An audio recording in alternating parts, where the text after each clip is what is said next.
232। ایک دوسرے کے حقوق ادا کرنا بھی برکت کا باعث ہے۔ برکت کا باعث ہے کہ روایت میں ہے کہ جو بھی مسلمان بھائی کا، اپنے بھائی کا، دوسرے مسلمان کا حق ادا کرے، خدا اس کی روزی میں برکت دیتا ہے۔ خدا اس کی روزی میں، صدقہ بھی باعث برکت ہے، تقوی بھی برکت کا باعث ہے، تقوی بھی برکت۔ کہ نہج البلاغہ کا خطبہ نمبر 198 ہے، امام علیہ السلام فرماتے ہیں من اخذ بالتقوی، کہ جس پر جو تقوی کو اختیار کرے، جو تقوی کی صفت جس کے ساتھ جڑ جائے، تو خدا اس کی برکت فراوان کرتا ہے، روزی رزق میں برکت دیتا ہے۔ وَمَعَادِنَ حکمت اللہ، محمد اور آل محمد، تم حکمت کے معدنیات ہو، حکمت کے معدنیات ہو۔ حکمت ایسی معرفت جو انسان کے عقیدے اور عمل پر اثر ڈالے۔ حکمت کی تقسیم بندی ہے کہ حکمت عملی ہے اور حکمت نظری ہے۔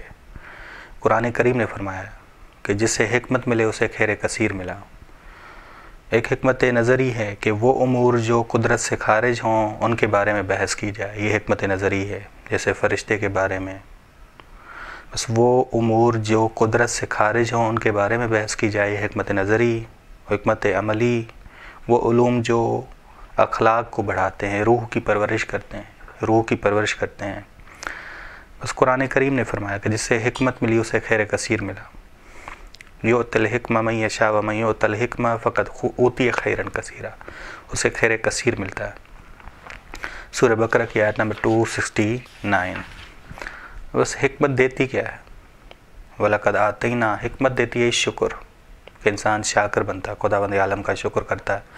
وَلَقَدْ آتَيْنَا لُقْمَانَ الْحِكْمَةَ أَنِ اشْكُرْ لِلَّهِ، کہ ہم نے لقمان کو حکمت دی کہ تم خدا کے شکر گزار بنو۔ سورہ لقمان آیت نمبر 12۔ کہ شاکر بنتا ہے انسان عملی اور ایمانی اور قولی طور پہ شکر گزار بنتا ہے، عملی شکر بھی، ایمانی شکر بھی اور قولی شکر بھی۔ معدن حکمت کون ہے؟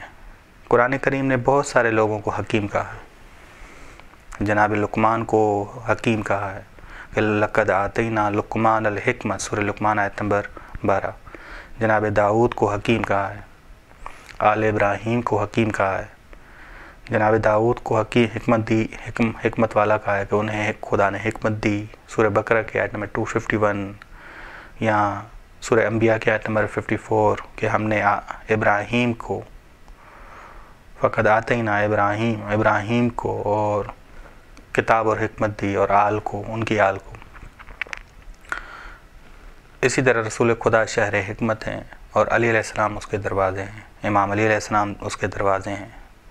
ٹھیک کہ یہ رسول خدا صلی اللہ علیہ وسلم نے کہا کہ انا مدینۃ الحکمہ و علی بابھا فمن اراد الحکمہ فلیأت الباب، اسے دروازے سے آنا چاہیے۔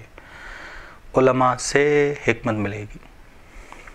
علی علیہ السلام فرماتے ہیں کہ اکثر مدارست العلماء، علماء کی محفلوں میں بیٹھا کرو اور علماء سے بحث کیا کرو تاکہ تمہیں حکمت ملے، ایسی معرفت ملے جو تمہارے عقیدے کو بدل دے، تمہارے عمل صالح کو بدل دے، تمہارے عمل پر اثر ڈالے، کہ عمل تمہارا صالح بن جائے، عمل تمہارا صالح بن جائے۔ بس حکمت اصلاح کرتی ہے انسان کی، علماء اصلاح کا باعث ہیں، حکمت دیتے ہیں۔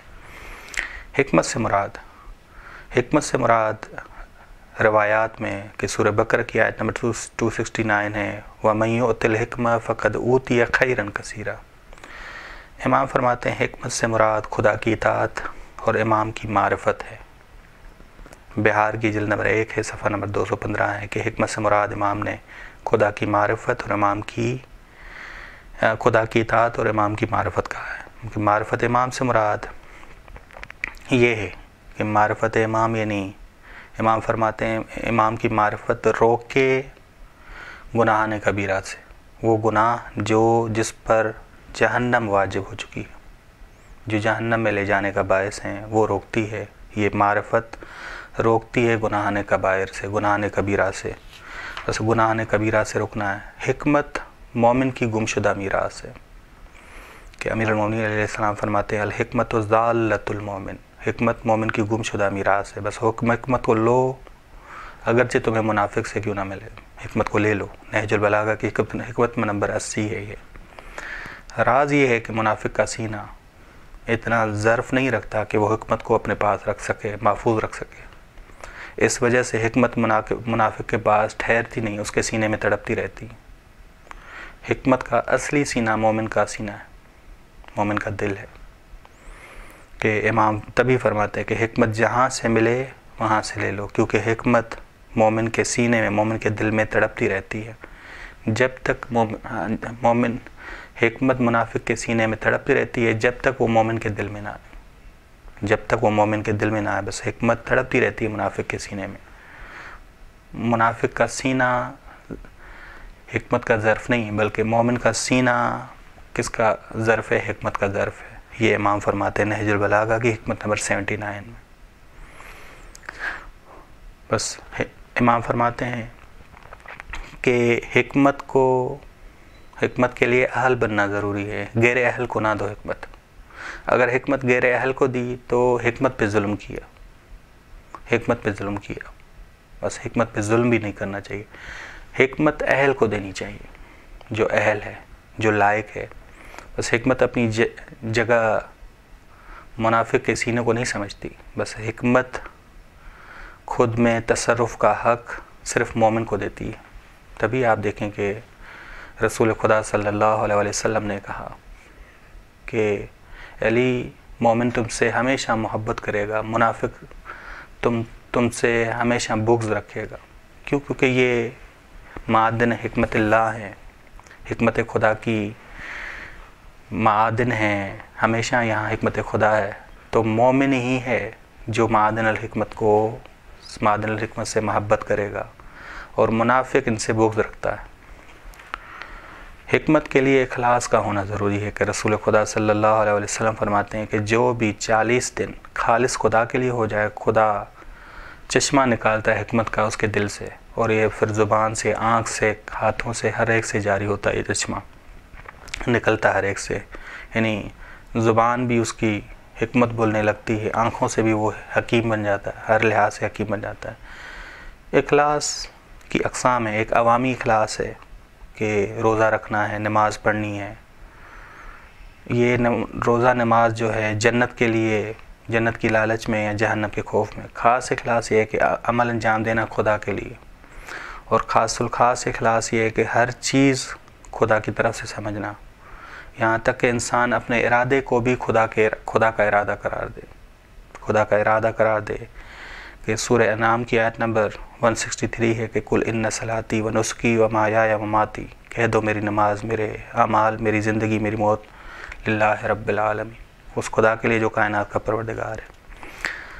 بس انسان گناہ کی دو قسمیں ہیں، خارجی گناہ اور داخلی گناہ. داخلی گناہ، جو داخلی گناہ ہیں وہ انا ہے، غرور ہے.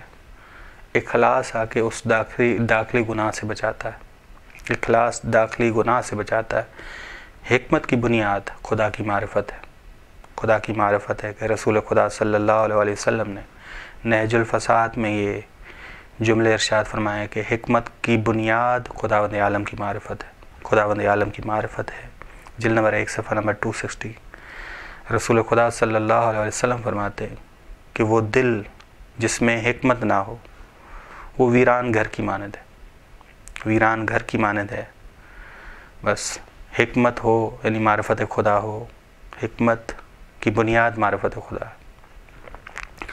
جس گھر میں حکمت ہو، خدا کی معرفت ہو، وہ گھر ویران نہیں، وہ آباد ہے، ہمیشہ آباد ہے.